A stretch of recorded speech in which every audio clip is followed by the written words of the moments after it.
14ই ফেব্রুয়ারির নাম কি কি ডে? ভ্যালেন্টাইন দিবস। Thank you. ও তো গত বছর রস করছি, ও তো মোবাইলে ধরে রাখছে, এই জন্য ওর মনে রয়েছে। আর ওরা তো জানে আমার কাছে ভালো। ভ্যালেন্টাইন দিবস, এই ভ্যালেন্টাইন এক নুচ্ছ, এটা এক ইহুদি নুচ্ছ। এই নুচ্ছ যে জায়গা যায় সেই জায়গায় নুচ্ছমি করে। ওর নুচ্ছমি একেবারে পুরো দেশে সায় হয়ে গেছে।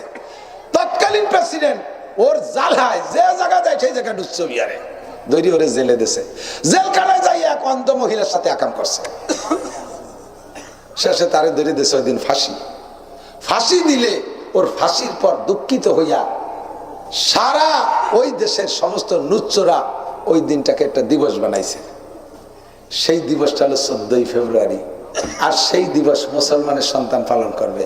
আল্লাহ বাসালের বেশি দেরি নেই। বহুত নুচ্চ নুচ্ছি দেশেতে আগের থেকে লাইন গার্ড করে রাখছে। উনটা কোন জায়গা যাবে দিবস প্রতি? কেউ কুয়াকাটা যাবে, কেউ কক্সবাজার যাবে, কেউ সুন্দরবন যাবে, কেউ করমজল যাবে। যাই সেই জায়গা বসে তসবিহ টেপবে, সুবহানাল্লাহ সুবহানাল্লাহ পড়বে, জিকির বিকির করবে, আকাম কুকাম করে আসবে। সারা পৃথিবীতে এই দিবস অমুসলমানদের দিবস। কোন মুসলমানের বাচ্চা যদি করিস ওই ভ্যালেন্টাইন জাহান্নামী। আল্লাহ পাক রব্বুল আলামিন তোকেও ভ্যালেন্টাইনের সাথে জাহান্নামে পাঠাবে। অনুকরণ করতে করতে কার সাথে করো